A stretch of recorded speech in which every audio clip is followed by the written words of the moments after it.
Types हैं, संघात्मक और एकात्मक।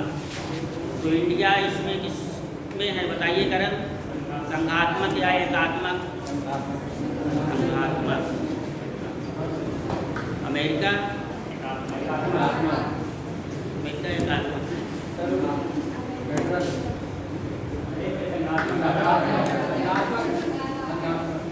संघात्मक एकात्मक। तो दोनों में क्या डिफरेंस है संघात्मक? ये तो जानना बहुत ज़रूरी जनरल सी चीज़ है जो है। जब पॉलिटिकल साइंस पढ़ रहे हो संघात्मक एकात्मक हमेशा आता है जो है, बार बार संघात्मक एकात्मक व्यवस्था, या ऐसे जनरल नॉलेज में ही या ऐसे लिखना हुआ जो है संघात्मक एकात्मक व्यवस्था गुणदोष जो है। तो ये बात मतलब जाने रहना चाहिए पॉलिटिकल साइंस के स्टूडेंट। तो सरकार के दो प्रकार होते हैं, संघात्मक और एकात्मक। एक तरफ हो गई होंगे गेरी मतलब एकात्मक, और इधर क्या है फेडरल। फेडरल में संघात्मक, और एक कन्फेडरल परिसंघ।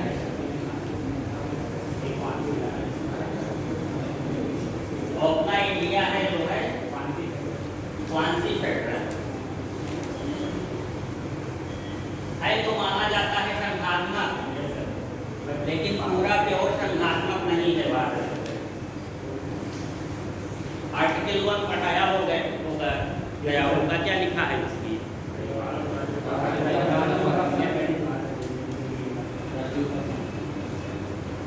देश का नाम भारत या इंडिया, जो कि राज्यों का एक संघ है, राज्यों का एक संघ है। भारत राज्यों का भी।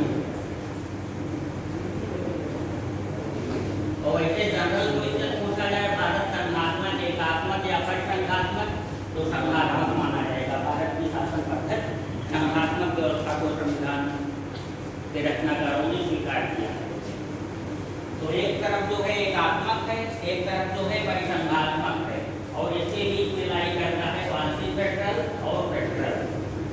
एकात्मक व्यवस्था मतलब सब कुछ एक जगह हो, एकात्मक मतलब यूनिटी, एकता, एक पॉइंट पर। तो जितनी भी संपूर्ण शक्तियाँ हों देश की जो है सब एक पॉइंट पर जो है कंसंट्रेट हो, एकात्मक व्यवस्था होती है।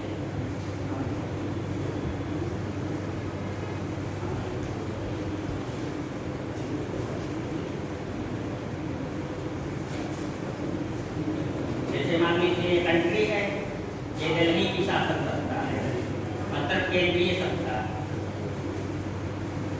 और ये विभिन्न स्टेट हैं, यूपी, एमपी, राजस्थान, बिहार, गोवा, तमिलनाडु, केरल, कर्नाटक, ठीक है। तो ये सारी शक्तियाँ पूरे देश के मतलब शासन सत्ता का संचालन यहाँ से कंडक्ट होगा, एक पॉइंट से जो है केंद्रीकृत। वो सारी शक्तियाँ जो है यहीं पर केंद्रित हो, और पूरी शासन सत्ता का संचालन आर्डर जो है यही एक बिंदु से दिया जाता हो, तो क्या कहलाएगा? एकात्मक व्यवस्था जो है, ठीक है। सब कुछ सारे पूरे देश में शासन सत्ता जो है प्रधानमंत्री के आर्डर के अनुसार हो, प्रधानमंत्री के आदेशानुसार या पार्लियामेंट के अनुसार जो है शासन सत्ता चले जो है, मतलब जो सेंट्रल गवर्नमेंट है, केंद्रीय सरकार है जो है, सारी शक्तियाँ उसके हाथों में समाहित हो चुके हैं। और अपनी UP government, MP government, Rajasthan government, Karnataka government, इनको बहुत कम शक्तियाँ हो, थोड़ी बहुत शक्तियाँ हो लेकिन ज़्यादा शक्तियाँ ना हो, और जो भी शक्तियाँ मिली हों वो केंद्र द्वारा डोनेट की गई हो, जो है प्रदान की गई हो, और जब केंद्र चाहे तब वो शक्तियाँ जो है अपने पास खींच सकता है। मतलब एक जगह से शासन संचालन हो, तो ऐसी व्यवस्था क्या होती है? एकात्मक शासन व्यवस्था। यूनिटरी गवर्नमेंट जो है, इसका जो है श्रेष्ठ उदाहरण ब्रिटेन है। ब्रिटेन है, आमान है, इटली है, ये सब एकात्मक व्यवस्था के करते हैं। ऐसे देश एक तो केंद्रीय सरकार होती है, एक राज्यों की सरकारें होती हैं जो है, तो जो सारी शासन सत्ता जो है केंद्र सरकार के पास रहे, सारे डिसीजन यही ले, और जो कुछ इनको शक्तियाँ मिली हैं वो केंद्र द्वारा प्रदान की गई, उसकी शक्तियाँ मौलिक नहीं हो। जब चाहे केंद्र जो है इनकी शक्तियाँ अपने पास खींच सकता है। तो ऐसी व्यवस्था शासन व्यवस्था क्या कहलाती है? एकात्मक शासन व्यवस्था। ये ब्रिटेन है, ब्रिटेन इसका सर्वश्रेष्ठ उदाहरण है एकात्मक शासन व्यवस्था का। ठीक। और इसके विपरीत जो है क्या होती है? संघात्मक बिखरा हुआ शासन जो है, मतलब ये केंद्रीकृत प्रणाली पर आधारित है, ये वाली व्यवस्था।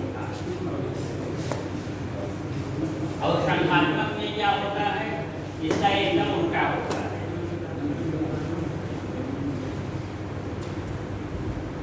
जितनी शक्तियां इनको प्राप्त होती हैं, ठीक, उतनी ही शक्तियां इन सभी को मिली होती हैं। और ये शक्तियां इनके द्वारा दान में दी गई नहीं होती हैं। राज्यों की शक्तियां मौलिक होती हैं, जिसमें जो है एकात्मक में जो भी शक्तियां इनको मिली थी वो इनके द्वारा दी गई। ठीक, जैसे एक बड़ा फैमिली हो जो है, एक बड़े बुजुर्ग हैं जो है, तो सारी शासन सत्ता उनके पास हो जो है, और घर के जितने मेंबर हो, चाचा हैं, भतीजे हैं, लड़के हैं, तो उनके द्वारा शक्तियां ये काम आप करिए, ये काम आप करिए, ये काम आप करिए जो है बांट दी गई बड़े बुजुर्ग के मुखिया के द्वारा जो है। और जब मुखिया चाहे उसमें फेरबदल कर सकता है या सारी शक्तियाँ स्वयं ले सकता है जो है। तो इस प्रकार की एकात्मक व्यवस्था है। ठीक। और संघात्मक में क्या होता है? इनकी शक्तियाँ मौलिक होती हैं। देश का एक संविधान होता है, हर देश का संविधान होता है जो है कॉन्स्टिट्यूशन, उसमें शक्तियों के बारे में वर्णित होता है। तो कॉन्स्टिट्यूशन में जो है केंद्र को क्या शक्तियाँ मिलेंगी, राज्यों को क्या शक्तियाँ मिलेंगी, ये सब दिया हुआ होता है, लिखा होता है, उसी अनुसार शासन व्यवस्था चलाई जाती है। तो इसमें जो है संघात्मक शासन में जो है आपका संविधान जो है सर्वोपरि होता है, केंद्र सर्वोपरि नहीं होता है केंद्र की सरकार। एकात्मक व्यवस्था में तो केंद्रीय सत्ता जो है सर्वोपरि हुई, राज्यों को जो भी शक्तियाँ मिल रही है वो कहाँ से मिल रही है? केंद्र से मिल रही है। केंद्र द्वारा ये दान दी हुई शक्तियाँ हैं, केंद्र जब चाहे तब इनको छीन सकता है। लेकिन संघात्मक में क्या होता है? जितनी शक्ति इनको रहती है लगभग उतनी ही शक्ति इनको प्राप्त होगी, इनकी ही रहती है। लेकिन इनकी ये शक्ति जो है इसके द्वारा प्राप्त नहीं होती है, ये डायरेक्ट जो है संविधान से प्राप्त होती है। संविधान इसको भी शक्ति देता है और इसको भी शक्ति देता है। संविधान में लिखा होता है कि केंद्र गवर्नमेंट, केंद्रीय सरकार को कितनी शक्तियाँ क्या क्या है और स्टेट गवर्नमेंट को कितनी क्या क्या शक्तियाँ हैं। तो क्या स्टेट गवर्नमेंट को इसने शक्ति दी है? यहाँ पर इसने नहीं दिया है, कॉन्स्टिट्यूशन दिया है, और कॉन्स्टिट्यूशन ही सर्वोपरि होता है। संघात्मक शासन व्यवस्था में सर्वोपरि क्या होता है? संविधान होता है। संविधान द्वारा केंद्र को भी शक्तियाँ मिलती हैं और राज्यों को भी शक्तियाँ मिलती हैं जो है, और संविधान सर्वोच्च होता है, उसका उल्लंघन बहुत विशेष परिस्थितियों में किया जा सकता है, अन्यथा नहीं हो सकता है जो है। और मतलब संविधान में चेंजिंग भी होता है, लेकिन संघात्मक व्यवस्था में जो है चेंज करना कठिन होता है संविधान को। और एकात्मक व्यवस्था में क्या होता है? केंद्रीय सरकार जैसा चाहे वैसा संविधान में परिवर्तन कर ले, मतलब वहाँ पर संविधान कैसा होता है? लचीला होता है। वो केंद्र की सरकार अपने सुविधानुसार उसको चेंज कर सकती है, शक्तियाँ अपने में जाके कन्वर्ट कर सकती है। लेकिन जो है आपके संघात्मक सरकार में ऐसा नहीं होता। संविधान बहुत कठोर होता है, आसानी से उसमें तोड़ फोड़ या परिवर्तन नहीं किया जा सकता कि ये अपने स्वार्थ के लिए उसमें चेंजिंग कर दें। तो ये अंतर होता है। तो संघात्मक व्यवस्था में क्या हो गई? राज्यों की शक्तियाँ क्या है? मौलिक शक्तियाँ हैं। जितने अधिकार केंद्र को प्राप्त हैं उतने ही अधिकार जो है राज्यों को प्राप्त है। जैसे अपना क्या है? इंडिया गवर्नमेंट, भारत सरकार।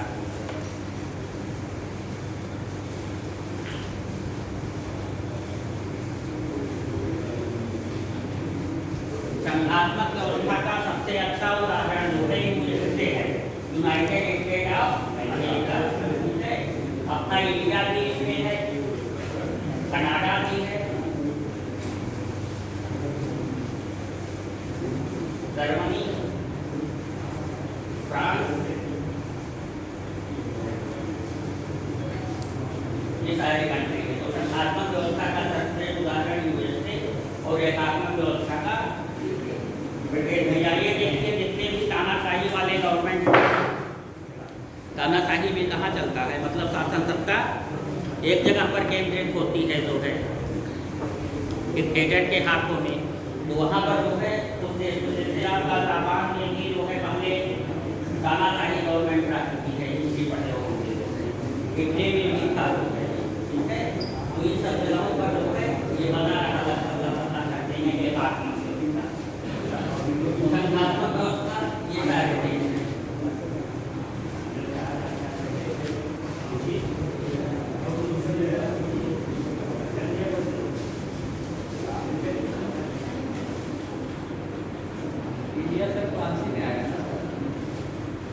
अगर क्वांसी है तो क्वांसी लिखिए, नहीं क्वांसी भी मत लिखिए, आप संघात्मक लगाइए।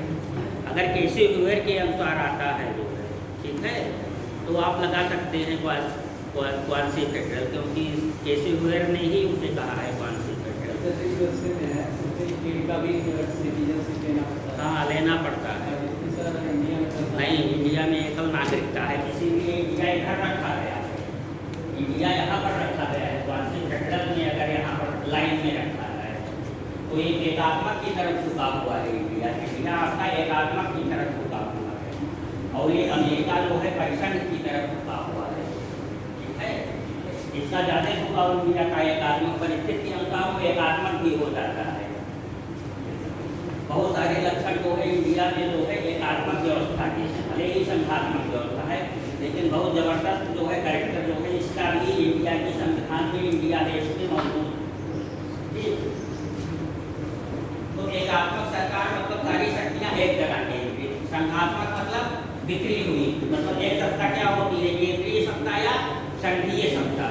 जैसे दिल्ली सरकार प्रधानमंत्री मोदी की सरकार, वो केंद्रीय सरकार है जो है भारत की केंद्रीय सरकार या भारत की संघीय सरकार, संघीय सरकार उसे कहते हैं।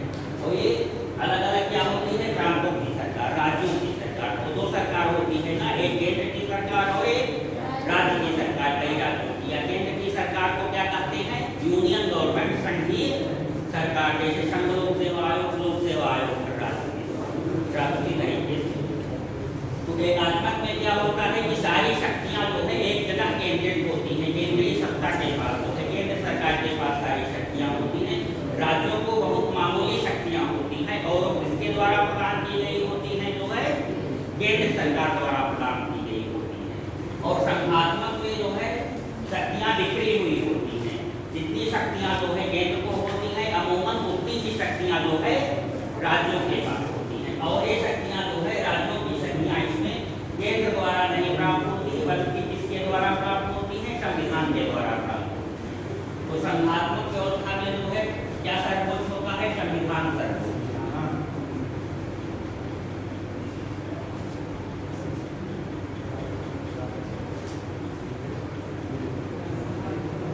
कठोर संविधान, कठोर संविधान का मतलब क्या, आसानी से संविधान में संशोधन नहीं हो सकता कि केंद्र सरकार है। जैसे अपने भारत में बहुत सारे अनुच्छेद हैं जिनको जो है चेंज करने के लिए राज्य सरकार की भी परमिशन लेनी पड़ती है, राज्य विधानसभा भी सहमत हो तभी चेंज हो सकता है। मतलब केंद्र सहमत है, केंद्र बदलना चाहता है और राज्य सहमत नहीं है तो नहीं चेंज होगा जो है, ठीक है। और इसमें क्या होता है, एकात्मक में केंद्र चाहती है तो अपने अनुसार कोड मरोड़ कर लेती है, तो ये इसमें जो है आसानी से संशोधन नहीं किया जा सकता है। इसमें दोहरी नागरिकता होती है, संघात्मक शासन व्यवस्था, मतलब आप केंद्रीय सरकार के नागरिक हैं और स्टेट गवर्नमेंट के, जैसे भारत के भी नागरिक हैं और उत्तर प्रदेश में रह रहे हो तो उत्तर प्रदेश में नागरिक हैं, लेकिन अपने यहाँ नहीं है। अपने यहाँ इकहरी नागरिकता है जो है, केवल जो है देश की नागरिकता, भारत के नागरिक है। हम लोग उत्तर प्रदेश के नागरिक नहीं हैं, या कहिए कि हाँ हम उत्तर प्रदेश के नागरिक हैं, न, गलत बात है, हम लोग भारत के नागरिक हैं। लेकिन संघात्मक में ये होना चाहिए कि भारत के भी, देश संघ के भी नागरिक रहिए और अपने स्टेट के, क्योंकि संघात्मक में स्टेट को महत्ता दिया जा रहा है ना, स्टेट को जो है मतलब जबरदस्त किया जा रहा है, मजबूत किया जा रहा है। तो इस तरीके से जो है यहाँ पर दोहरी नागरिकता भी होती है संघात्मक शासन में, मतलब एक देश की और दूसरी राज्य की भी नागरिक होता है, लेकिन अपने यहाँ नहीं है, इसीलिए अपने यहाँ वंचित है। तो संविधान की सर्वोच्चता, कठोर संविधान, दोहरी नागरिकता, दोहरी शासन व्यवस्था,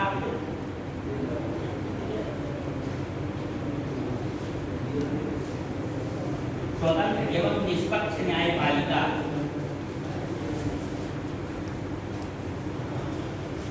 मतलब न्यायपालिका निष्पक्ष होती है, ये नहीं कि सुप्रीम कोर्ट वही करे जो केंद्र के हाथ की कठपुतली है, ऐसी बात नहीं है। सकारात्मक शासन व्यवस्था में न्यायपालिका सर्वोच्च होगी, स्वतंत्र होगी। ठीक, तो इस प्रकार से यहाँ राज्यों को भी जो है समान दर्जा प्राप्त है केंद्र के समान। तो इस प्रकार की सरकार जो है संघात्मक सरकार होती है। और इसका उदाहरण जो है आपका संयुक्त राष्ट्र अमेरिका है। अच्छी तरीके से अपना भारत भी संघात्मक व्यवस्था संविधान में संघात्मक दिया है, लेकिन बहुत सारे विद्वान जो है टिप्पणी करते हैं क्योंकि इसमें एकात्मक के भी लक्षण मौजूद हैं। यूनियन ऑफ स्टेट राज्यों का संघ है। हाँ, यदि यूनियन ऑफ स्टेट नहीं है तो संघात्मक व्यवस्था मानी जाएगी। अमेरिका में फेडरल यूज करते हैं, अपने यहाँ फेडरल नहीं है, कहीं भी नहीं है, क्योंकि इसका जो है मतलब एकात्मक की तरफ झुका हुआ है अपना जो है संविधान। तो पहली बात जो है दोहरी नागरिकता अपने यहाँ नहीं है, इकहरी नागरिकता है। इकहरी नागरिकता मतलब केंद्र को सशक्त बनाया जा रहा है। ठीक, नंबर दूसरा, बहुत सारे आर्टिकल्स ऐसे हैं संविधान के जो केवल संसद द्वारा ही संशोधित कर दिए जाते हैं, राज्यों की आवश्यकता नहीं होती है। तो इस तरीके से जो है क्या केंद्र को सशक्त बनाया जा रहा है, जो है बहुत सारे आर्टिकल संविधान के जो है उसके द्वारा ही संशोधित कर दिए जाते हैं। तीसरी क्या है, अवशिष्ट शक्तियाँ। शक्तियों का विभाजन तो है संविधान में जो है, ठीक, कि केंद्र के पास केंद्र की शक्तियाँ, राज्य की शक्तियाँ और समवर्ती सूची जो है, केंद्र सूची, राज्य सूची और समवर्ती सूची। केंद्रीय विषयों पर केंद्र सरकार पार्लियामेंट, राज्य सूची के विषयों पर जो है विधानमंडल और समवर्ती पर दोनों बना सकते हैं। लेकिन विवाद होने पर किसका माना जाएगा? केंद्र का। भाई केंद्र का क्यों माना जाएगा? केंद्र का माना जा रहा है, इसका मतलब केंद्र को आप सर्वोपरि यहाँ दे रहे हैं। ठीक, अवशिष्ट शक्तियाँ कहाँ है? इसके पास है, भारत केंद्र के पास। क्यों केंद्र के पास है, राज्यों को क्यों नहीं दिया गया? या आधा कर दिया जाता जो है अवशिष्ट शक्तियाँ जो है, जबकि अमेरिका में जो है राज्यों के पास है अवशिष्ट शक्तियाँ।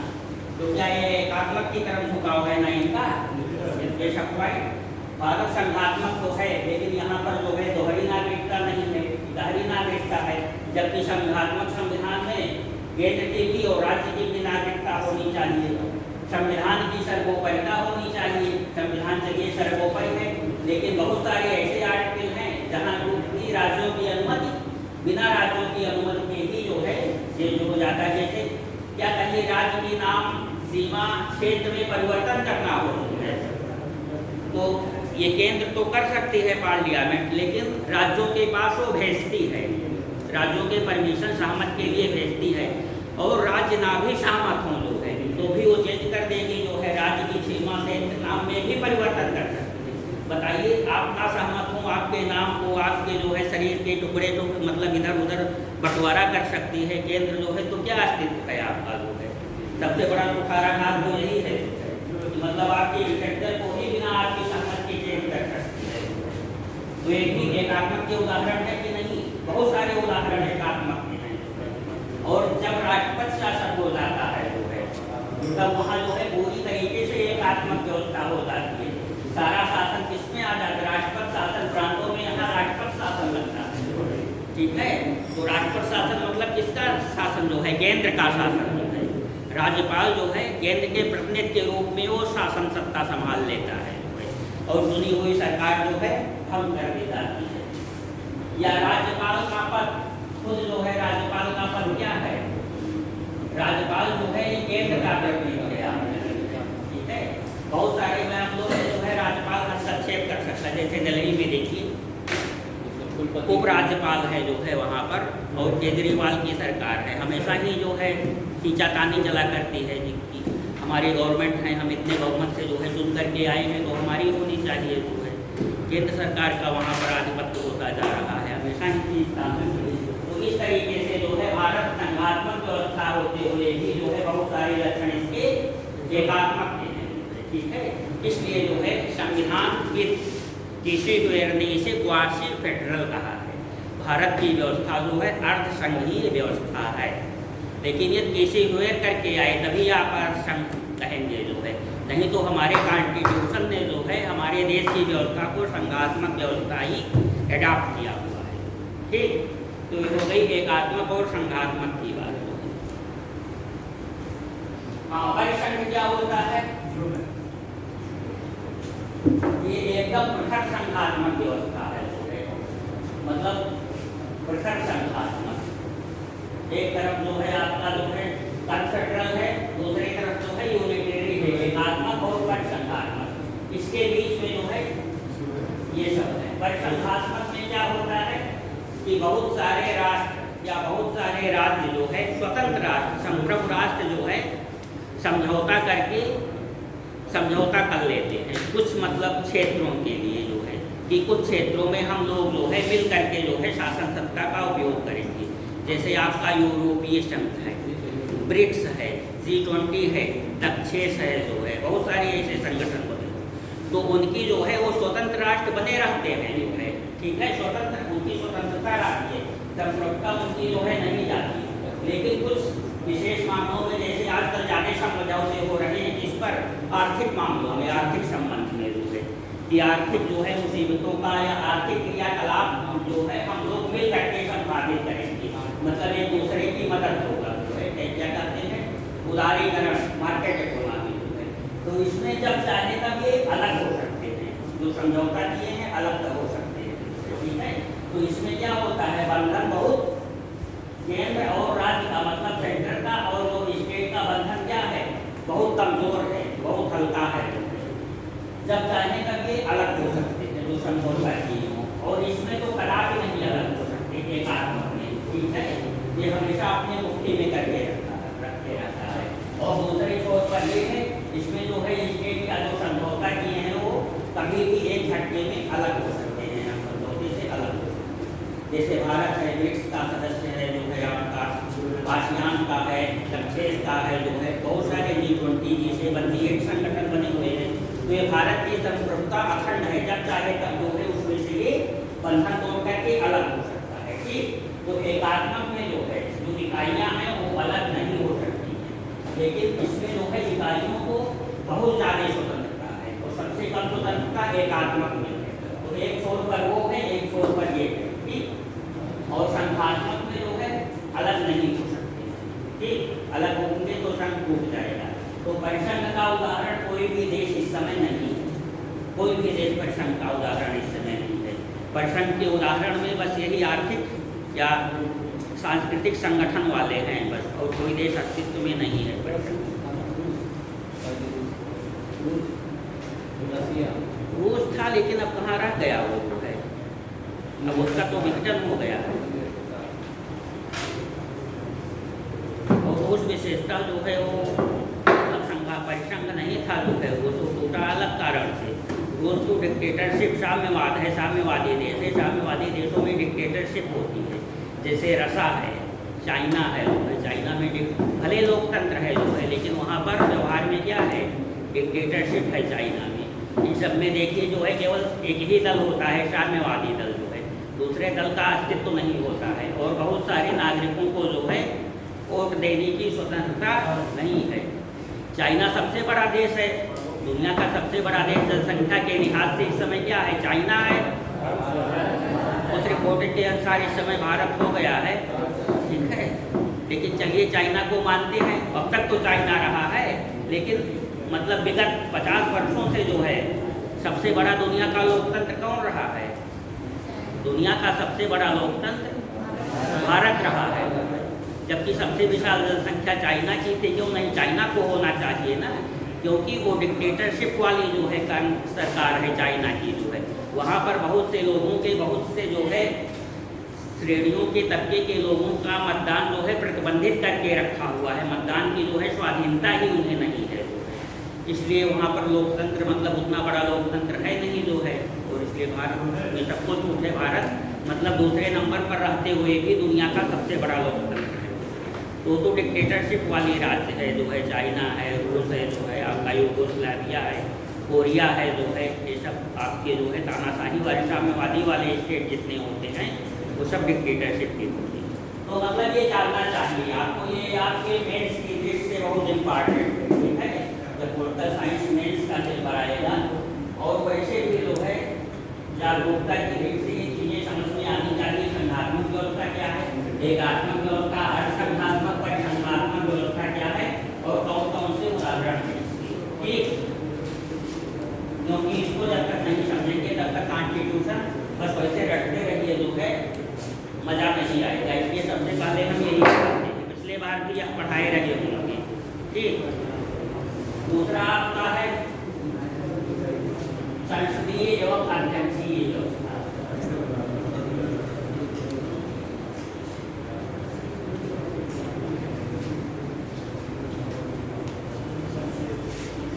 पार्लियामेंट्री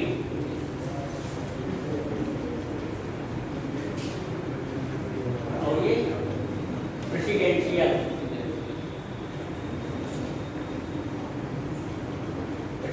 गवर्नमेंट और ये पार्लियामेंट्री गवर्नमेंट, दो प्रकार की सरकार होती है, ठीक है।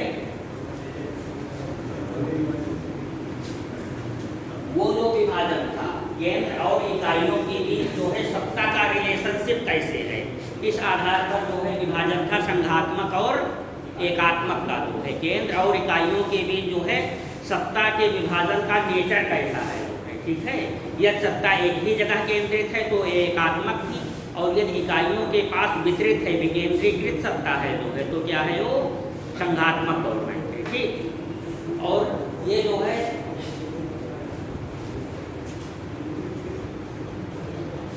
पार्लियामेंट्री गवर्नमेंट, संसदीय सरकार। संसद में संसद बहुत सुने होंगे, पूरी जो है कॉन्स्टिट्यूशन आप लोग पढ़ चुके हैं, तो संसद क्या है ये मालूम होना चाहिए। बताओ जी।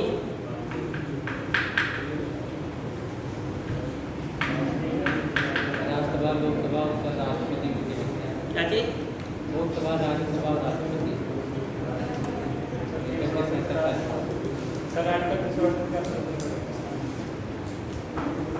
धर्म संसद सुने होंगे आप, सुने हैं कि नहीं? धर्म संसद शब्दावली है, सुने हैं ना? धर्म संसद किसी मुद्दे पर जो है निर्णय के लिए धर्म संसद बुलाई गई है, तो वहाँ तो लोकसभा राज्यसभा नहीं आएगा, है कि नहीं? जबकि संसद वहाँ भी है।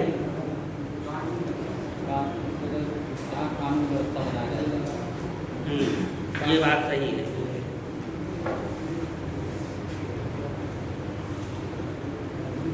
देखिए संसद, संसद की इंग्लिश क्या है? पार्लियामेंट। ध्यान से समझिएगा, ये बहुत मामूली चीज है जो है, और जब यहाँ कहते हैं इसको नहीं जानती हैं तो समझ लीजिए। पार्लियामेंट में संसद होता है, और ये आया है फ्रेंच लैंग्वेज से। पार्ल है, पार्ल, PARL, इससे जो है जनरेट हुआ है पार्लियामेंट। पार्ल जो है शब्दावली से वर्डिंग फ्रेंच की है, पार्ल से बना है पार्लियामेंट। पार्ल मतलब बहस चर्चा करना या बहस करना, चर्चा करना, बातचीत करना, बहस करना। और मेंट क्या हो गया? प्रत्यय जिसे कहते हैं, उपसर्ग और प्रत्यय होता है ना,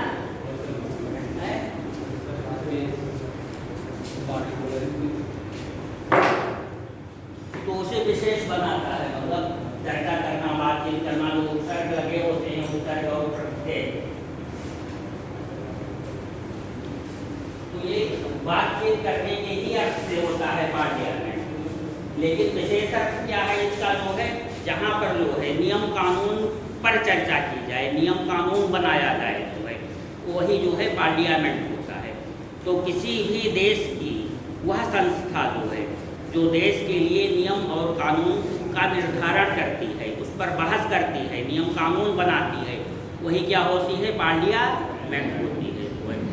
ये नहीं कि केवल जो है भारत का ही पार्लियामेंट है। आप इंग्लैंड, पाकिस्तान, अमेरिका जो है सभी का जो है पार्लियामेंट है जो है। अब ये दूसरी बात है कि वहाँ के पार्लियामेंट के नाम जो है अलग अलग हैं। ठीक, तो पार्लियामेंट जो है क्या है, केंद्रीय स्तर पर जो है शासन सत्ता को संचालित करने के लिए विधि विधान बनाने वाली एक निकाय है, संगठन है जो है। ठीक है, एक संस्था है या एक भवन है जो है, पार्लियामेंट भवन है। ठीक, जहाँ बैठ करके लोग जो है हमारे द्वारा चुने हुए लोग शासन सत्ता को संचालित करने के लिए क्या बनाते हैं, नियम कानून विधेयक अधिनियम पर बनाते हैं, चर्चा करते हैं, उसमें बहस होती है। तो पर मतलब चर्चा करना, उसी से जो है पार्लियामेंट बना हुआ है। ठीक, और अपनी पार्लियामेंट के जो है 3 अंग हैं। कौन कौन? लोकसभा, राष्ट्रपति, लोकसभा और राज्यसभा।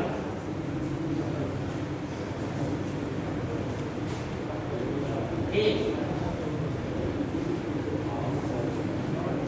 तो समझ में आ गया ना, पार्लियामेंट मतलब नियम कानून बनाने वाली जो है विधायिका, वो जो है पार्लियामेंट। तो उसी पर जो है हम लोग बातचीत करेंगे जो है संसदीय सरकार। सरकार के 3 अंग होते हैं, विधायिका, कार्यपालिका और न्यायपालिका।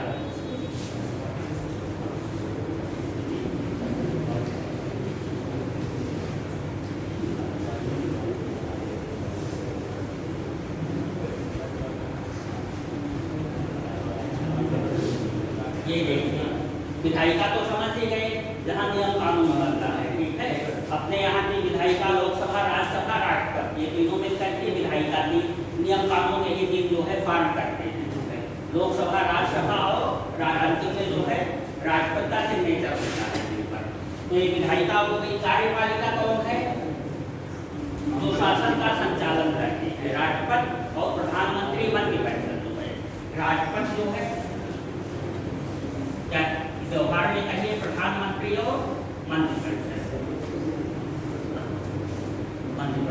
मंत्रिपरिषद का प्रधान कौन होता है? प्रधानमंत्री। ठीक है, कार्यपालिका ये होती है जो शासन संचालन यही करता है। विधायिका नियम कानून बनाती है, नियम कानून को पूरे देश में कौन लागू करता है? कार्यपालिका लागू करती है। देश स्तर पर कार्यपालिका के प्रधानमंत्री और मंत्रिपरिषद देश स्तर पर है। ठीक है, और जितने भी अधिकारी, कर्मचारी, एक सफाई कर्मी तक जो है वो कार्यपालिका के अंग होगा। ये पूछा जाए कि कार्यपालिका में कौन कौन आते हैं, तो राष्ट्रपति से लेकर के जो है एक सफाई कर्मी तक जो है सबके सब जो है कार्यपालिका में होते हैं। लेकिन शेष स्तर पर कार्यपालिका कौन है? प्रधानमंत्री और मंत्रिपरिषद। विधायिका जो भी कानून बनाती है, पारित करती है, उसको लागू करने का काम कौन करता है? शेष स्तर पर प्रधानमंत्री और मंत्रिपरिषद। ठीक है, तो विधायिका, कार्यपालिका और न्यायपालिका जानते ही है। न्यायपालिका माने कोर्ट, जुडिशियरी जो है लोअर कोर्ट से लेकर के सुप्रीम कोर्ट तक। अब इन दोनों के बीच कैसा संबंध हो, इस पर डिपेंड करता है संसदीय और अध्यक्षीय सरकार, इसी पर डिपेंड करता है। हमें यही पढ़ना है। ठीक, जैसे एकात्मक संघात्मक व्यवस्था किस पर निर्भर करती थी? केंद्र सरकार और राज्य सरकार में शक्तियों का बंटवारा कैसे है, किस प्रकार से है। यदि शक्तियाँ एक जगह जो है केंद्रित है केंद्र सरकार में, तो एकात्मक गवर्नमेंट, और जो है यदि बिखरी हुई है संविधान द्वारा जो है राज्यों को प्रदान कर दी गई है, तो वो संघात्मक होता है। तो शक्तियों का विभाजन वहाँ जो है केंद्र और राज्य के बीच था। अब यहाँ शक्तियों, विधायिका और कार्यपालिका में जो है क्या रिलेशन है? रिलेशन के आधार पर जो है आपका संसदीय और अध्यक्षीय सरकार होता है। संसदीय से जैसा स्पष्ट है जो है आपकी हमारी संसदीय व्यवस्था जो है कहाँ से ली गई है? ब्रिटेन से। ब्रिटेन से संसदीय। भारत संस्थात्मक गणराज्य है। आप लोग संविधान की विशेषताओं में तरजीह बढ़ाए होंगे। संस्थात्मक गणराज्य भारत का संविधान। तो आपको समझे रहना चाहिए आखिर संस्थात्मक क्या है और गणराज्य क्या है। ठीक है, संविधान के लक्षण में पढ़े होंगे। भारत संसदीय शासन पद्धति की संविधान है। भारत एक गणराज्य है। ठीक, तो दोनों का आशय क्या है, ये कम से कम मालूम होना चाहिए जब इतना पढ़े। गण राज्य मतलब यहाँ का राष्ट्र प्रमुख, जो राष्ट्र का मुखिया है वो क्या है, वो निर्वाचित होगा, आनुवांशिक नहीं होगा, जो है हेरिडिटियल नहीं होगा। जैसे राजा महाराजा, एक राजा उसके बाद जो है उसका लड़का, फिर वो मर गया उसका लड़का होता है, जो है ऐसी व्यवस्था नहीं है। जबकि जो है ब्रिटेन में ऐसी ही व्यवस्था है। ब्रिटेन का राज प्रमुख कौन होता है, वहाँ का क्राउन होता है, जो है ठीक है। एलिजाबेथ द्वितीय जो है एक्सपायर की गई, जो है प्रिंस चार्ल्स हो गए, जो है उनके उत्तराधिकारी जो है। वहाँ पर प्रधानमंत्री प्रमुख नहीं है, राष्ट्र प्रमुख जो है, राष्ट्र प्रमुख कौन है, इंग्लैंड की महारानी थी जो है, अब प्रिंस चार्ल्स हो गए, ठीक है। तो आनुवांशिक शासन हुआ ना वहाँ पर, तो वहाँ का राष्ट्र प्रमुख जो है आनुवांशिक है। लेकिन गण राज्य में क्या होता है, यहाँ का राष्ट्र प्रमुख निर्वाचित होता है। जैसे अपना राष्ट्रपति है, प्रेसिडेंट है, अपना प्रेसिडेंट कौन है, निर्वाचित होता है, ठीक है। हम लोग चुनकर भेजते हैं, निर्वाचित, हम लोगों के द्वारा निर्वाचित किया गया। तो गण राज्य, भारत एक गण राज्य है। गण राज्य ऐसे देश होते हैं जहाँ का राष्ट्र प्रमुख जो है चयनित ना हो करके निर्वाचित होता है, मतलब आनुवांशिक ना हो करके वो निर्वाचित होता है, ठीक है। चाहे प्रत्यक्ष निर्वाचित या अप्रत्यक्ष निर्वाचित। हमारे यहाँ कैसा है, अप्रत्यक्ष निर्वाचन है, हम नहीं चुनते हैं, लेकिन हमारे द्वारा चुने गए लोग राष्ट्रपति को चुनते हैं। तो होता तो निर्वाचित ही है ना, आनुवांशिक तो होता नहीं है। फिर संसदात्मक में जो है संसद सर्वोपरि है, संसद जो है सर्वोपरि, वही संसदात्मक शासन होता है, जिसमें संसद संप्रभु है, वो क्या है, संसदात्मक शासन। मतलब संसद मतलब क्या, विधायिका, विधायिका क्या होती है, संप्रभु होती है। संप्रभु मतलब जानते हैं, सर्वे सर्वा जो है, सर्वे सर्वा जो है विधायिका होती है। शासन के 3 अंग है, व्यवस्थापिका, कार्यपालिका, न्यायपालिका। विधायिका मतलब व्यवस्थापिका, ठीक है, व्यवस्थापिका मतलब संसद, पार्लियामेंट है। तो संसदात्मक व्यवस्था में पार्लियामेंट सर्वोपरि है। या ये समझिए जो है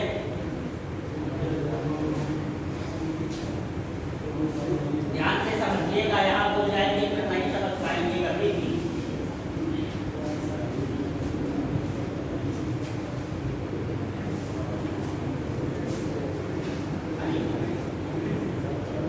विधायिका, कार्यपालिका समझ गए हैं क्या है,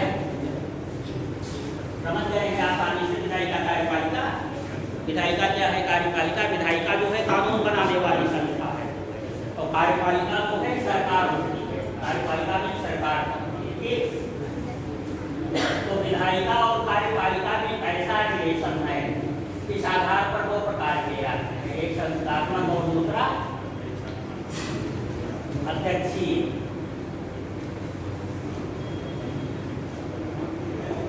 यदि विधायिका मतलब विधायिका और कार्यपालिका में क्लोज रिलेशन हो, मतलब एक दूसरे से जुड़े हुए, तो संसदात्मक सरकार होती है, ठीक है।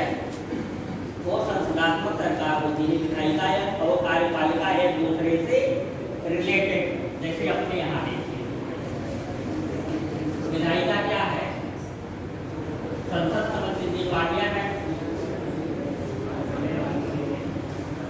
प्रधानमंत्री और मंत्री कहाँ से बनते हैं, अपने यहाँ प्रधानमंत्री और मंत्री जो है किसी विधायिका के मेंबर होते हैं, ठीक।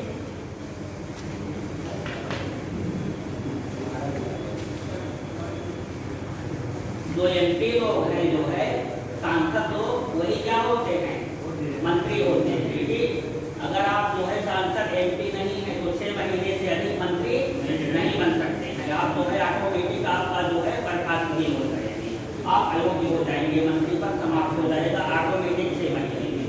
तो क्या कार्यपालिका के मेंबर किससे लिए जाते हैं, विधायिका से लिए जाते हैं। तो संबंध हुआ कि नहीं, कार्यपालिका जो संस्थात्मक शासन है उसमें कार्यपालिका जो है विधायिका से ली जाती है, विधायिका से ही बनती है। लेकिन अध्यक्षीय शासन में क्या होता है,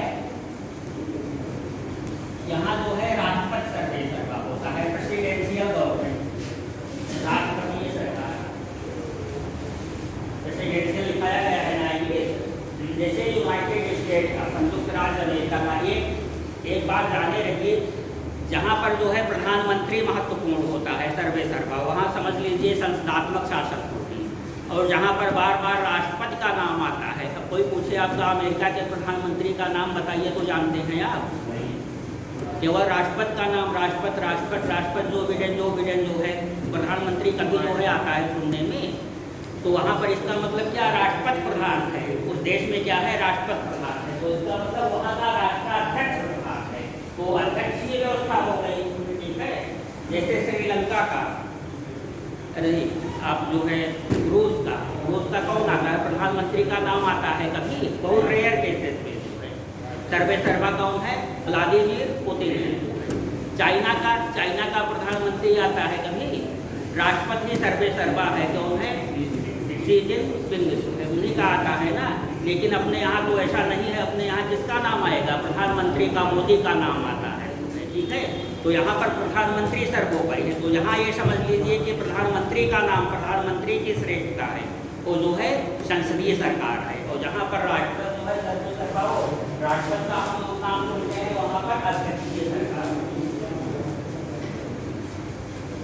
संसदीय में जो है विधायिका और कार्यपालिका एक दूसरे से जुड़े होते हैं, ठीक है।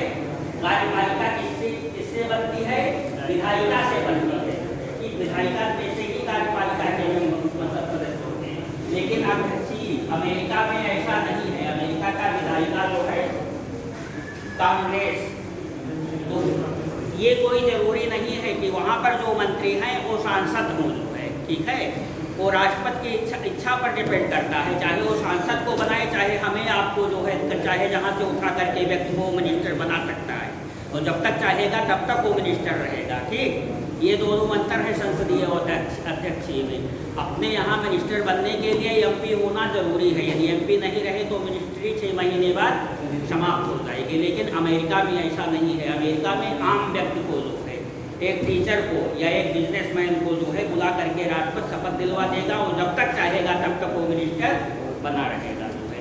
तो रिलेशन बहुत ज़्यादा नहीं होता, मतलब अध्यक्षीय में विधायिका और कार्यपालिका में क्लोज रिलेशन नहीं होता है जो है, जबकि संसदीय में जो है, संसदीय गवर्नमेंट में क्लोज रिलेशन होता है। जैसे अपने यहाँ है, अपने यहाँ यदि मिनिस्टर नहीं है जो है, तो क्या अमित शाह जो है एमपी नहीं है, मेंबर ऑफ पार्लियामेंट नहीं रह गए, तो उनकी जो है मिनिस्ट्री गृह मंत्री नहीं रह जाएंगे, समाप्त हो जाएगा। लेकिन अमेरिका में राष्ट्रपति की इच्छा अनुसार है, ऐसी बात नहीं है। दूसरी बात, अपने यहाँ कार्यपालिका को विधायिका हटा सकती है, विधायिका तभी तक बनी रहती है, विधायिका कार्यपालिका विधायिका के प्रति जो है उत्तरदायी है, जवाबदेह है।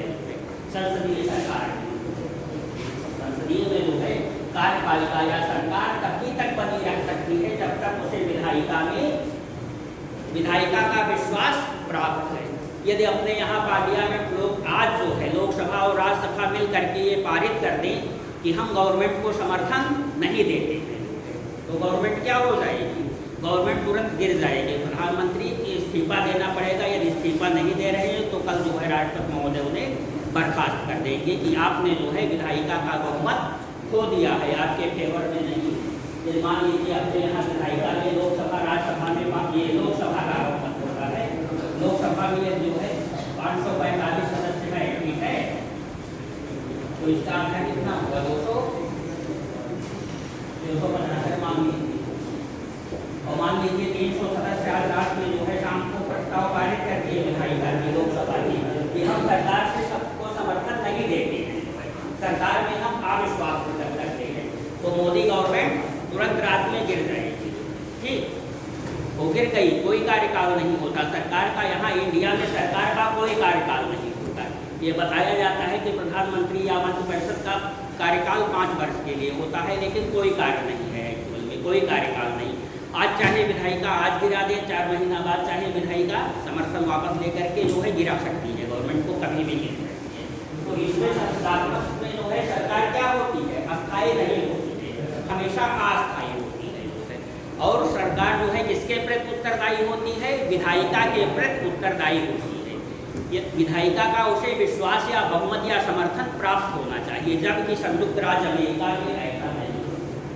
ठीक, वो गवर्नमेंट 4 साल के लिए चुनी जाती है, राष्ट्रपति 4 साल के लिए होते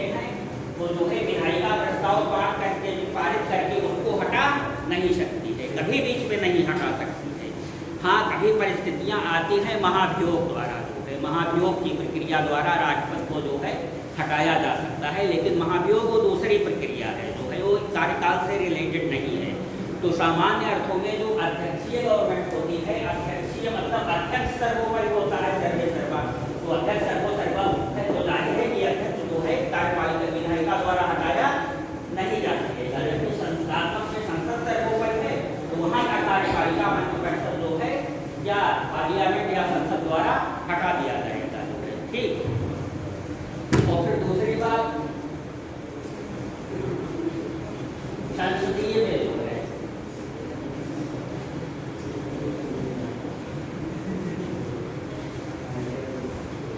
दो प्रकार की गवर्नमेंट होती है, एक नाम मात्र की कार्यपालिका और एक वास्तविक कार्यपालिका। जैसे अपने यहाँ है, अपने यहाँ दो प्रकार की गवर्नमेंट है कार्यपालिका, एक नाम मात्र की कार्यपालिका और दूसरी वास्तविक कार्यपालिका। नाम मात्र की क्या कार्यपालिका कौन है? राष्ट्रपति महोदय, राष्ट्रपति द्रौपदी मुर्मू जो है वो नाम मात्र की कार्यपालिका है। जितने भी देश में जो है शासन संचालन कार्यवाही कृत जो कुछ भी कार्य हो रहा है, किसके आदेश के अनुसार हो रहा है?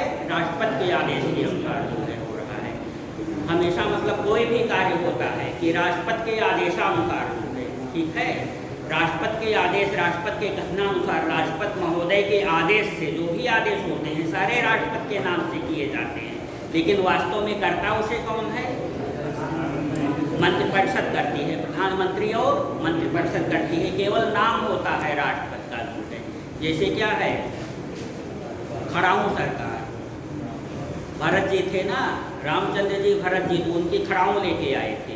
तो शासन सत्ता का संचालन तो वास्तविक रूप में जो है भरत करते थे, लेकिन किसके नाम से करते थे? कि शासन का संचालन जो है राजा राम के नाम से, राजा राम ही शासन कर रहे हैं, उनके प्रतिनिधि के रूप में उनकी खड़ाऊ जो है प्रतीक के रूप में रखी गई है। जबकि खड़ाऊ का कोई रोल नहीं था, जो है सारे के सारे डिसीजन तो भरत ही लेते थे। तो वैसे अपने यहाँ है जो है संस्थात्मक व्यवस्था में दोहरी सरकार होती है, दोहरी कार्यपालिका, एक नाम मात्र की और एक वास्तविक। नाम मात्र की मतलब केवल रबड़ स्टाम्प जो है, जो प्रधानमंत्री कह देंगे उस पर जो है राष्ट्रपति महोदय को सिग्नेचर करना पड़ेगा, क्योंकि राष्ट्रपति महोदय निर्वाचित हुए हैं किसके द्वारा? जो है प्रधानमंत्री के द्वारा, ठीक। प्रधानमंत्री का शासन सत्ता में बहुमत है विधायिका में, तो जिसको कहेंगे उसको वही राष्ट्रपति बना हुआ है, तो इसलिए उनको व्यवहार रूप में करना ही करना पड़ता है। तो संस्थात्मक में क्या दो प्रकार की सरकार होती है आपकी, दो प्रकार की शासन, एक औपचारिक शासन और दूसरा या एक औपचारिक प्रमुख और जो है वास्तविक प्रमुख जो है। जबकि अध्यक्षीय में ऐसा कुछ नहीं होता है। अध्यक्षीय में जो विजन सर्वे सर्वा है, ठीक, वहाँ दो प्रकार की संघ गवर्नमेंट कोई नहीं होती। तो संसदीय अध्यक्षीय में जो है अंतर को जानती नहीं होंगी आप सब, ठीक। संस्थात्मक में जो है संसद सर्वोपरि होती है जो है, और संसद और ये विधायिका और कार्यपालिका एक दूसरे से क्लोज बंधे हुए होते हैं, रिलेटेड होते हैं। कार्यपालिका का कार्यकाल जो है विधायिका के मतलब ऊपर डिपेंड करता है, विधायिका के विश्वास पर डिपेंड करता है। यदि विधायिका विश्व सहमत नहीं है तो कार्यपालिका समाप्त हो जाएगी, और दूसरे कार्यपालिका के जितने भी मेंबर होते हैं वो विधायिका के मेंबर होते हैं, ठीक। और यहाँ पर क्या होता है, यहाँ पर ऐसा नहीं है, मतलब विधायिका और कार्यपालिका जो है रिलेशन बहुत कम होता है। यहाँ तक कि कार्यपालिका के मेंबर विधायिका के मेंबर नहीं भी हो सकते हैं, वो बाहर से हो सकते हैं। और दूसरी बात जो है, वहाँ की कार्यपालिका विधायिका पर के प्रति उत्तरदायी नहीं है, जो है विधायिका उसे कभी हटा नहीं सकती है प्रस्ताव पारित करके। वहाँ की कार्यपालिका को विधायिका का विश्वास प्राप्त होना जरूरी नहीं है, विधायिका समर्थन वापस ले ले तो भी गवर्नमेंट पर कोई इफेक्ट नहीं पड़ेगा, ठीक। और दूसरी बात यह है कि यहाँ पर अपने यहाँ संस्थात्मक व्यवस्था में प्रधानमंत्री जो राज्य प्रमुख होता है, राज्य का प्रमुख प्रधानमंत्री जो है या मंत्रिपरिषद को विधायिका को भंग भी करवा सकती है। राष्ट्रपति भंग करता है ना, प्रधानमंत्री का बहुमत नहीं रह गया तो चुनाव भी नहीं कराना चाहते, कि मतलब यही जो है फिर से चुनाव चाहते हैं। मान लीजिए अभी आपका जो है क्या 4-5 महीने बचे हुए हैं, पार्लियामेंट का 4-5 महीना अप्रैल मई में चुनाव होना है जो है, तो मान लीजिए अभी समर्थन वापस ले ले जो है विधायिका नरेंद्र मोदी से जो है सरकार से जो है समर्थन वापस ले ले, तो और ये मतलब विपक्षी पार्टी चाहे कि हम स्वयं सरकार बनाएं किसी तरीके से तोड़ फोड़ करके, तो प्रधानमंत्री ऐसा भी कर सकते हैं कि राष्ट्रपति को सलाह दे दें कि आप जो है पार्लियामेंट को, ये लोकसभा को भंग कर दीजिए, कर भी सकते हैं भंग। और जब इनके द्वारा ही चयनित किए गए हैं तो ज़्यादा संभावना है जैसा प्रधानमंत्री कहेंगे वैसा कर देंगे। तो विपक्षी लोग धरे के धरे रह गए कि हमारी सरकार बनेगी। तो यहाँ कार्यपालिका जो है, संसदीय सरकार में कार्यपालिका जो है विधायिका को भंग कर सकती है, ठीक, लेकिन वहाँ नहीं होता है। अध्यक्षीय में जो है राष्ट्रपति ये नहीं भंग कर सकता है, जो है वो मतलब ला में उसके संविधान में नहीं है, राष्ट्रपति उसे जो है विधायिका को वहाँ कांग्रेस को भंग नहीं कर सकता है। मतलब एक दूसरे से रिलेटेड नहीं है, ना विधायिका उसको हटा सकती है, ना कार्यपालिका विधायिका को भंग कर सकती है। जबकि संसदात्मक में दोनों क्लोज रिलेटेड रहते हैं, विधायिका कार्यपालिका को हटा सकती है और कार्यपालिका विधायिका को भंग कर सकती है, ठीक। तो ये दो प्रकार की शासन व्यवस्था हुई, संसदात्मक और अध्यक्षात्मक। विधायिका और कार्यपालिका के रिलेशन के आधार पर दोनों में रिलेशन कैसा है। यदि वो क्लोज रिलेशन है तो उसे क्या कहा जाएगा, संसदात्मक शासन। और जब रिलेशन नहीं है विधायिका कार्यपालिका में तो क्या कहा जाएगा, कैसी व्यवस्था है, अध्यक्षात्मक शासन। जैसे अमेरिका में है, चाइना में है, रसिया में है, ठीक। और फिर एकात्मक संघात्मक आप सब समझ ही गए हैं। दूसरा टाइप का बंटवारा वो केंद्र और इकाइयों के बीच शक्तियों का कैसा विभाजन है। तो ये कॉन्सेप्ट अच्छी तरीके से आपको जाने सुने रहना चाहिए, ठीक। अब क्या बताया जाएगा, सर संविधान के बारे में बता दीजिए। सर कॉन्स्टिट्यूशन के बारे में कैसे असेंबली चाहिए, मतलब तो कॉन्स्टिट्यूशन 100 तक तो पढ़े हुए हैं आप लोग। निर्माण होता है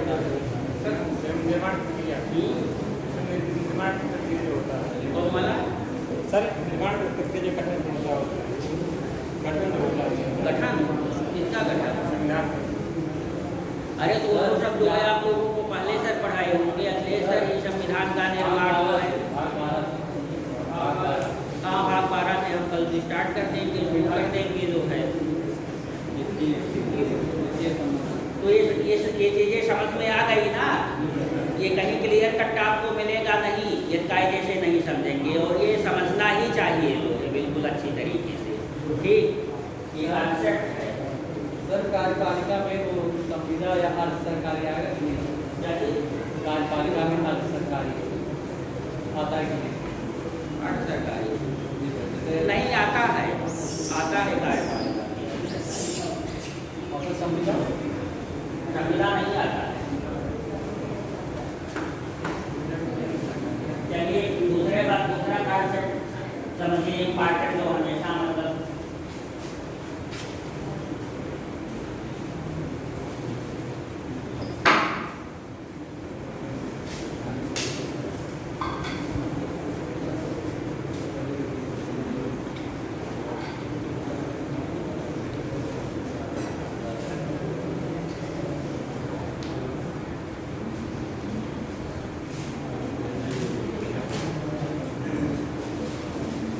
उदारवाद समझते हैं ना, बार आता है उदारवादी व्यवस्था है, उदारवादी व्यवस्था। इस समय अपने यहाँ की व्यवस्था कैसी है, उदारवादी व्यवस्था।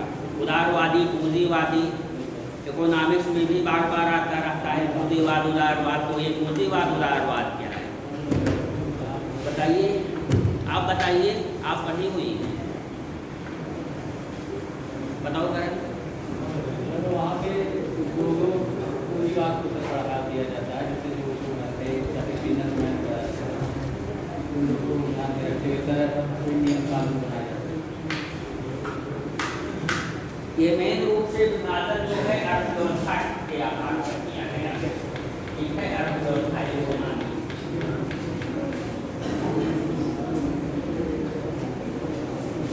5 बजे तक है। समझिएगा था जल्दी हो पाएगा। उदारवाद, समाजवाद, साम्यवाद, लिबरलिज्म,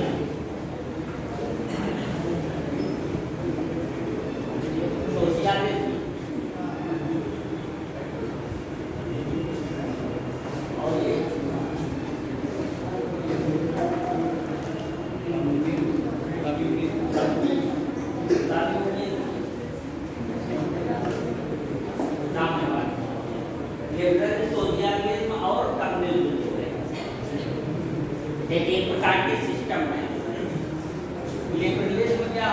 लिबरल लिबरल लिबरल मतलब क्या होता है?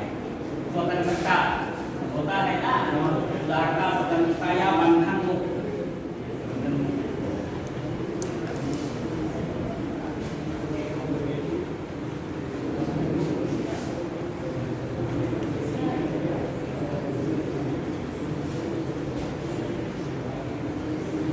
ये तीनों कॉन्सेप्ट जो है सरकार और व्यक्ति, शासन सत्ता और व्यक्ति में कैसा रिलेशन रहे, ठीक है, कैसा रिलेशन रहे, इसके आधार पर जो है तीन विभाजन किए गए हैं: उदारवाद, समाजवाद और साम्यवाद, लिबरलिज्म, सोशलिज्म और कम्युनिज्म जो है। ठीक,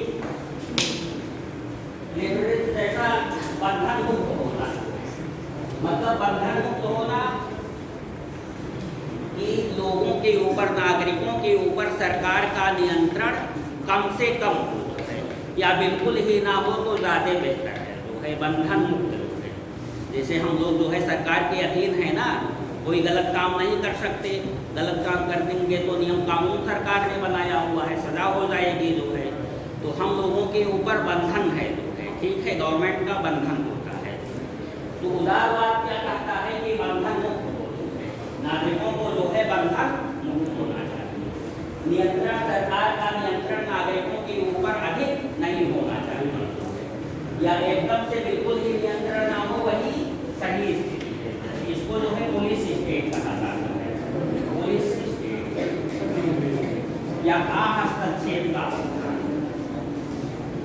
मतलब नागरिक चाहे जो करे उसमें जो है गवर्नमेंट को हस्तक्षेप नहीं करना चाहिए, या केवल उतने कानून व्यवस्था जो है ना बिगड़ने पाए जो है, केवल वहीं तक सीमित रहना चाहिए। पुलिस का क्या काम है जो है, पुलिस कोई कल्याणकारी कार्य थोड़ा ना करती है, केवल वो जो है कानून व्यवस्था का उल्लंघन ना होने पाए। एक प्रहरी, एक पहरेदार की तरीके से, तो पहरेदार को बहुत कम भूमिका, उससे तो कोई कार्य तो उसका होता नहीं है, कोई क्रियाकलाप करे जो है, बस केवल रखवाली करना।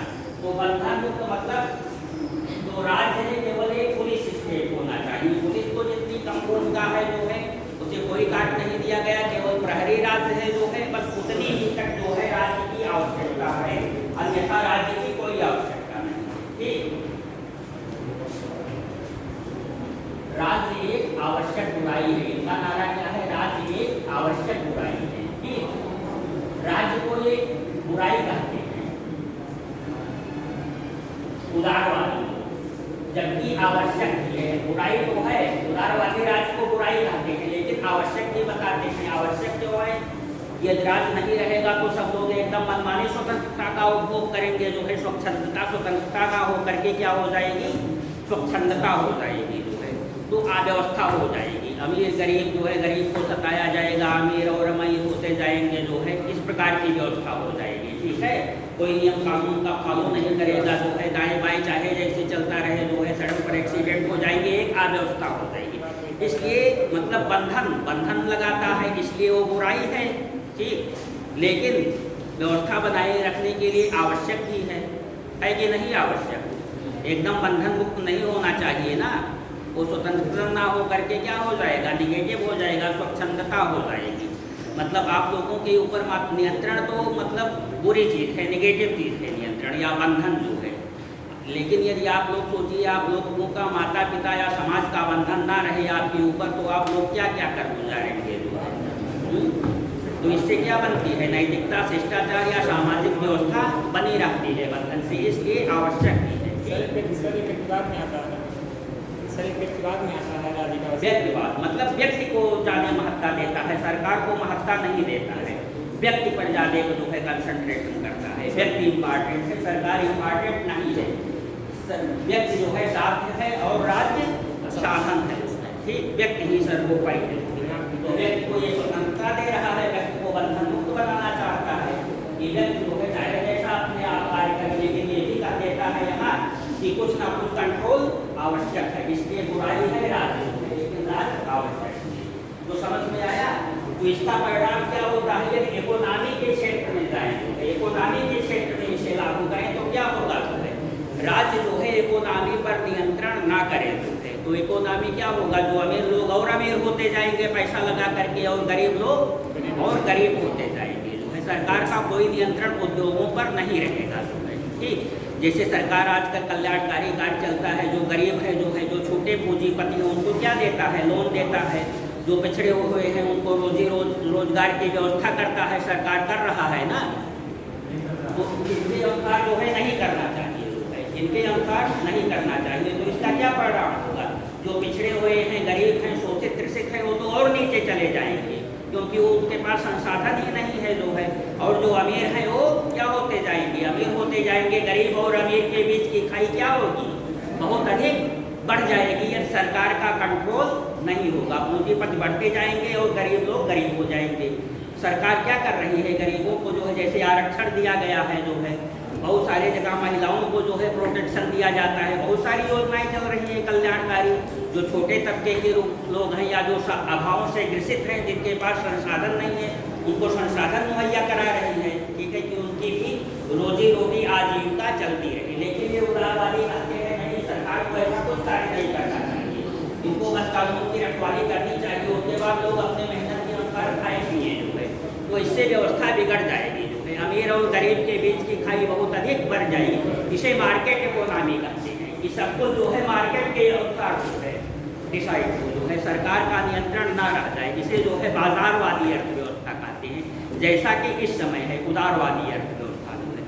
हमारी गवर्नमेंट ने जो है 1991 में नरसिम्हा राव की गवर्नमेंट ने जो है क्या किया, तब जो है वित्त मंत्री अपने मनमोहन सिंह थे जो है। मनमोहन सिंह ने जो है नरसिम्हा राव के निर्देश पर जो है उदारवादी व्यवस्था को एडॉप्ट कर लिया जो है। वो उदारवादी व्यवस्था पूंजीवादी व्यवस्था में बदल गई जो है। ठीक है, इसलिए अब उदारीकरण मतलब हर देश जो है आपस में रिलेटेड हो गई, कोई देश अलग थलग नहीं रहा जो है, इकोनॉमी पर कोई नियंत्रण नहीं रहा है जो है। तो ये बाजारवादी अर्थव्यवस्था की तरफ गया जो है, ये उदारवाद था। और इसका क्या दुष्परिणाम हुआ, वही अमीर और गरीब के बीच की खाई बहुत अधिक बढ़ गई जो है। पूंजीपत जो है और अधिक पूंजीपत होते गए और गरीब संसाधन विहीन होकर के और अधिक गरीब होते गए, यहाँ तक कि जो है उनको खाने पीने का भी जो है संसाधन नहीं मिल पाया। तो इसी के खिलाफ जो है आपके मार्क्स ने बिगुल बजाया जो है। कहाँ पर, जर्मनी में, इंग्लैंड और जर्मनी में वो प्रखर पूंजीवादी देश थे जो है। पूंजीवादी व्यवस्था पहल जो है जर्मनी, ब्रिटेन, इटली में ही आई जो है। वहाँ पर ये हालत हो गई कि समाज दो वर्गों में विभाजित हो गया, कोई कंट्रोल नहीं रहा सरकार पर। पूंजीपत लोग, फैक्ट्री वाले मालामाल हो गए और मजदूर लोग एकदम कंगाल हो गए जो है। उनको खाने का जो है मतलब रोटी भी नहीं मिलती थी, इतना शोषण होता था। और दिन भर जो है फैक्ट्रियों में क्या करते थे, काम करते थे। मतलब सारा काम ये कर रहे हैं और मुनाफा कौन पा रहा है, पूंजीपत लेकर के जा रहा है, और गरीब बेचारे को जो है खाने को नहीं मिल रहा था। तो ऐसी स्थिति जो है कार्ल मार्क्स ने देखा तो उसने बिगुल फूंक दिया, बगावत का बिगुल जो है। ये उदारवादी व्यवस्था पूंजीवादी में व्यवस्था में बदल गई है, ये तानाशाही व्यवस्था हो गई है। और गरीब लोग, फैक्ट्री में मजदूर लोग जो है, काम करने वाले लोग जो है एकदम से क्या है और गरीब होते जा रहे हैं। जो मतलब राजगीर बड़े बड़े फैक्ट्रियों, बड़े बड़े महलों को बना रहा है, उसको रहने के लिए खुद जो है क्या है, खास फूस का मकान भी नहीं उपलब्ध हो पा रहा है, और वही बड़ी बड़ी जो है फैक्ट्रियाँ बना रहा है। जो मजदूर जो है कार और हवाई जहाज तैयार कर रहे हैं फैक्ट्रियों में जो है, उनको अपने चलने के लिए साइकिल भी नहीं मिल पा रहा है। ये स्थिति हो गई है। तो ऐसी जो है दुर्दशा जो है कार्ल मार्क्स ने देखा कि ये इतनी बड़ी विसंगति है। मेहनत जो है सब कुछ मजदूरों का लग रहा है जो है, खर्च कर रहा है, दिन भर खप रहे हैं, और पैसा कौन, मुनाफा कौन लेके जा रहे हैं, पूंजीपत लोग लेके जा रहे हैं। तो उसने कहा कि बिल्कुल दुनिया के मजदूरों को एक हो जाओ जो है, तुम्हें सोने के लिए केवल हाथ की बेड़ियां हैं और पाने के लिए पूरा संसार भरा है जो है। तो इसने जो है क्रांतिकारी आह्वान किया, दुनिया के मजदूरों एक हो जाओ। मतलब मार्क्सवादी क्रांति, मतलब क्या, हसिया और ये हथौड़ा बुढ़ाली, इनकी जो है क्या होता है, मार्क्सवादियों का निशान है जो है। ठीक है, हसिया और बुढ़ाली मतलब एकता का, और उसका प्रतीक है कि जो पूंजीपत लोग हैं, जो शोषण है, फैक्ट्री के मालिक बन गए हैं पूंजीवादी अर्थव्यवस्था के कारण। इस कारण उदारवाद के कारण, पूंजीवादी अर्थव्यवस्था के कारण जो समाज में इतनी बड़ी खाई है, तो दुनिया के मजदूरों एक हो जाओ और पूंजीपतियों को मार करके समाप्त कर दो। जब पूंजीपतियों को इस तरीके से मार्क्सवादी क्रांति द्वारा समाप्त कर दोगे, तो तुम्हारे लिए जो है सारा संसार बड़ा हुआ है। और तुम्हारा खोएगा क्या, हाथ की केवल बेड़ियाँ जो गुलाम बना दिए गए वो जकड़े, बहुत सारा मतलब बहुत रमणीक वर्णन किया है उन जो है मार्क्सिस्ट पूंजीवादी व्यवस्था का जो है बहुत सुंदर उदाहरण मतलब छटा बिखेरा हुआ है। तब दुनिया के मजदूर एक हो गए थे। और पहली जो है साम्यवादी क्रांति कहाँ हुई थी? रूस में पहली साम्यवादी क्रांति हुई थी। जाट शासन का जाट तानाशाही का अंत हुआ था और लेनिन के नेतृत्व में साम्यवादी सरकार की स्थापना हुई। तो समाजवाद समाजवाद क्या है? समाजवाद ये है कि ये राज्य को जो है क्या मानता है? सकारात्मक अच्छाई, सकारात्मक अच्छाई। उदारवाद क्या मानता है? आवश्यक बुराई, ठीक है, और ये अच्छाई मानता है।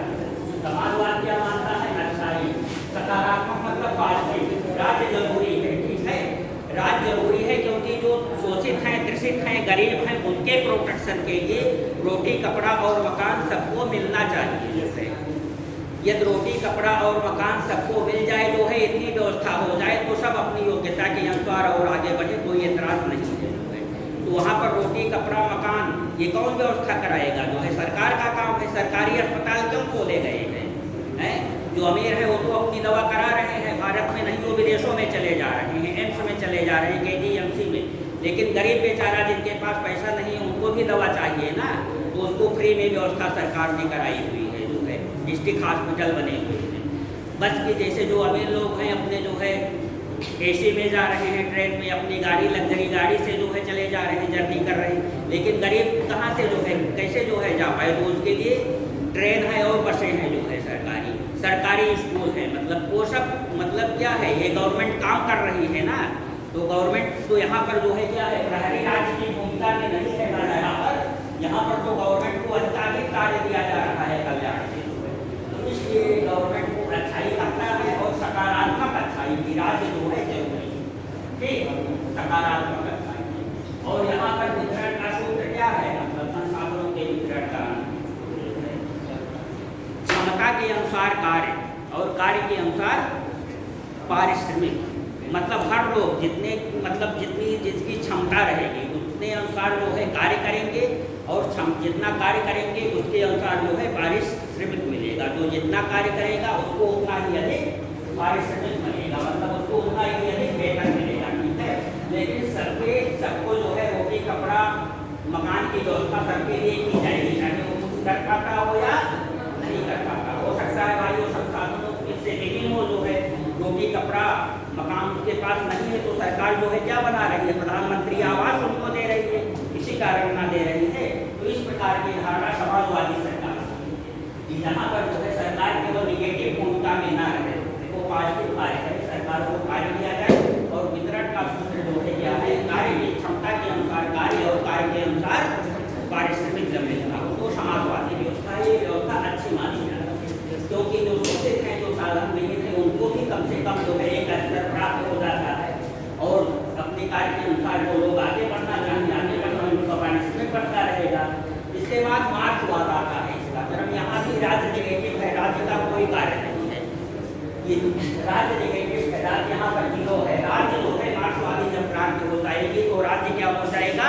मुरझा जाएगा, ऑटोमेटिक समाप्त हो जाएगा। मतलब ये आदर्श राज्य है एक तरीके से, इसे हम क्या कहते हैं? राम राज्य।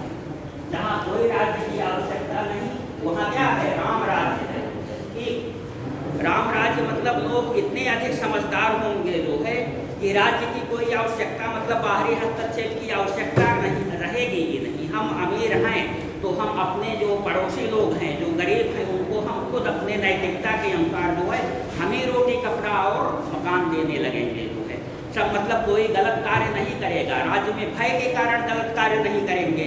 लेकिन यहाँ राज्य नहीं रहेगा तो भी राज्य लोग जो है गलत काम नहीं करेंगे, वो इतने नैतिकवान हो जाएंगे। मतलब इतने लोग नैतिकवान हो जाएंगे, इतने अच्छे हो जाएंगे, इतने उदार हो जाएंगे कि यहाँ राज्य में कोई जब सब लोग सही एकदम अपना अपना कार्य अच्छे तरीके से कर रहे हैं, सब में सारे सकारात्मक हो रहे हैं, तो राज्य की क्या आवश्यकता है? राज्य को एक बंधन ही है ना, तो राज्य की कोई आवश्यकता नहीं। यहाँ तक कि प्रहरी राज्य की भी यहाँ जरूरत नहीं, क्योंकि एक दूसरे के यहाँ लोग चोरी बेईमानी नहीं करेंगे, दूसरों के यहाँ सामान नहीं चुराएंगे, इतनी नैतिकता हो जाएगी। तो राम राज्य बैठे होगा, घर्षित भय गए सब होगा, मतलब राजा राम का राज्य एक तरीके से यहाँ होगा। मतलब सब लोग मतलब भेड़ बकरी से एक खाट पर जो है पानी पिएंगे, कोई वैमनस्यता नहीं रह जाएगी। ऐसी आदर्श स्थिति आ जाएगी साम्यवाद में, मार्क्स कहता है। तो यहाँ पर कोई राज्य, यहाँ पर भी राज्य नहीं है, मतलब थोड़ा सा है, लेकिन ये भी राज्य को नहीं चाहते हैं एक तरीके से, और ये भी नहीं चाहते हैं, लेकिन ये नहीं चाहते कि ये राज्य की मतलब आदर्श स्टेट होगी, तो ये आदर्श समाज की कल्पना करता है मार्क्स साम्यवाद। और यहाँ वितरण का क्या सूत्र होगा? क्षमता के अनुसार कार्य और आवश्यकता के अनुसार कार्य। ठीक है, आप अपनी क्षमता, जितनी अधिक क्षमता है उतना कार्य करिए, लेकिन आप कीजिए कितना इतने नैतिकवान है कि जितना आपको आवश्यकता हो।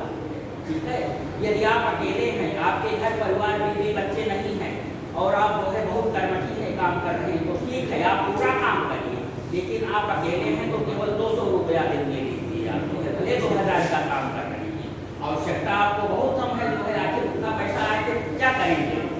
तो जितनी आवश्यकता हो उतने केवल लीजिए। तो ये आदर्श स्थिति है कि नहीं? ये नहीं कि जो है जितना आवश्यकता से अधिक ले लीजिए, आवश्यकता ही नहीं तो उसका आप ले करिए, जो है आप ही गलत रास्ते पर जाएंगे, उससे जब पैसा अधिक होगा जो है। तो मतलब ये क्षमता के अनुसार कार्य को करिए, लेकिन पारिश्रमिक कितना दीजिए? आवश्यकता के अनुसार। तो ये आदर्श स्थिति है। तो यहाँ क्षमता के अनुसार कार्य करिए और कार्य के अनुसार पारिश्रमिक। तो ये तीन कॉन्सेप्ट है, उदारवाद, समाजवाद, साम्यवाद। हम लोगों का भारत जो है क्या है? उदारवाद और समाजवाद का मिश्रण है। हालांकि उदारवाद की तरफ ज़्यादा उन्मुख हुआ है। जो वेस्टर्न कंट्री हैं आपके, अमेरिका, ब्रिटेन, जर्मनी, ये सब कैसे हैं? उदारवादी अर्थव्यवस्था वाले देश। भारत 2 ध्रुवों में बटा हुआ है, पूरा विश्व 2 ध्रुवों में बटा हुआ है, उदारवाद और साम्यवाद है, पूंजीवाद और मार्क्स साम्यवाद है, कम्युनिज्म। जैसे आपका रशिया है, रूस है, चाइना है, जो है ये सब क्या है? कम्युनिज्म के जो है सशक्त उदाहरण है रूस और चाइना, आपका यूगोस्लाविया। और पूंजीवाद का अमेरिका, ब्रिटेन, जितने भी वेस्टर्न कंट्रीज हैं वो जो है क्या है? साम्यवादी सरकार जो है। ये यूक्रेन और अमेरिका में जो है युद्ध हो रहा है, कैसा युद्ध है? वो पूंजीवाद और साम्यवाद का युद्ध है। ठीक है, अरे यूक्रेन और रूस में जो हो रहा है, रूस जो है साम्यवादी चाहता है कि साम्यवाद की तरफ बना रहे यूक्रेन जो है, लेकिन यूक्रेन चाहता है कि वो नाटो में जो पूंजीवादी अर्थव्यवस्था वाले देश है उनकी तरफ चला जाए। तो विचारधाराओं का साम्यवाद और पूंजीवाद का ये हमेशा टकराव होता है। साम्यवाद, पूंजीवाद का जो है लीडरशिप कौन है? यूनाइटेड स्टेट है। और साम्यवाद का कौन है? रूस और आपके चाइना। ठीक, और जितने भी देश हैं जो है छोटे मोटे, इन दोनों के बीच बिखरे हुए हैं। बताइए, ठीक है? तो ये कॉन्सेप्ट समझ में आ गया ना? उदारवाद, पूंजीवाद, समाजवाद, साम्यवाद अच्छी तरीके से, और एकात्मक, संघात्मक और संसदीय अध्यक्षीय। अब कल आपका जो है भाग 12 से जो है हम फिर स्टार्ट करते हैं। ठीक है,